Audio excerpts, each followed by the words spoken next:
They could be, and I think they will be, the next Red Bull in Formula One. Always a plan to get to where we are now, and I mean, eventually the plan is to even be better than we are now, and fight for wins and championships. It's a brand that epitomizes both luxury and legacy. The car of James Bond, British roots, Canadian-owned Aston Martin.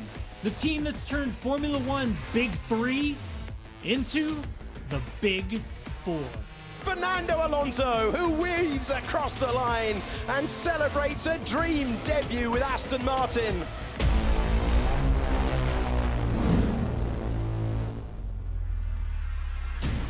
To truly appreciate the team's rise, you need to understand its underdog roots. Whether it's Force India or even Jordan Grand Prix, this is a team that's always punched above its weight. A trait that made them appealing to Canadian Lawrence Stroll, who bought the financially struggling units back in 2018. From its initial rebrand to Racing Point, through to the evolution as Aston Martin, the investments have been heavy, both at the factory and on the track. From Sergio Perez to Sebastian Vettel to Fernando Alonso.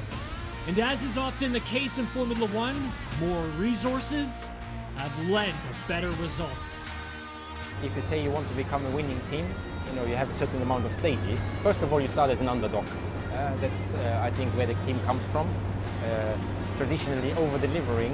Then you have more possibilities, more budget, more people available. And you have to take the first step from an underdog to a competitor where performance is expected from you. And I think we are at that stage. The groundwork for their strong start in 2023 was laid a year ago when they named Mike Crack as new team principal and recruited two key personnel members, one from Red Bull, the other from Mercedes. And the results? The most improved team on the grid, currently third in the constructors' standings.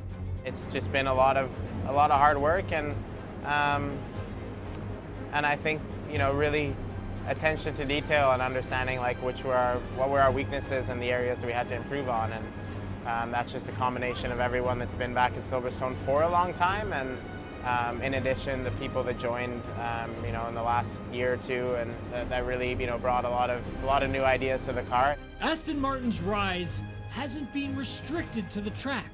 The team is seeing a surge in popularity as well, where green shirts now line the grandstands. And while two-time champion Fernando Alonso has legions of fans, getting to see a different side of the 41-year-old.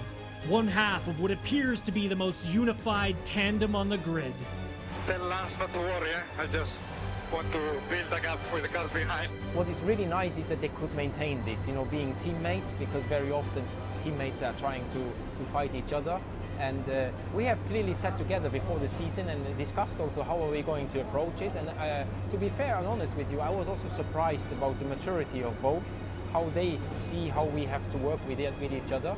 And I think this is also something where we are a bit different to other teams. We really want the green cars to progress, and it doesn't matter which green car is progressing. In my case, I'm at the end of my career. I think he's just ready to lead the team for the next 10, 15 years. So I'm here to help the team, but also to help Lance as much as I can. The big question now, what's the path to title contender? Lawrence Stroll expects a 2026 partnership with Honda to be key, calling it, quote, the final piece in the jigsaw. And if you look at every champion of the last 2 decades, it's hard to argue. From Ferrari to Mercedes to Red Bull, all have one thing in common. Big teams fighting for big stakes. A path Aston Martin is clearly following. We have a new factory, we're building a wind tunnel, more people are joining the team every day. I think it's a combination of all those things that's gonna help us even raise our game to another level. Having the tools to be a bigger team and perform at a higher level, I believe is what's really gonna bring us to that next level.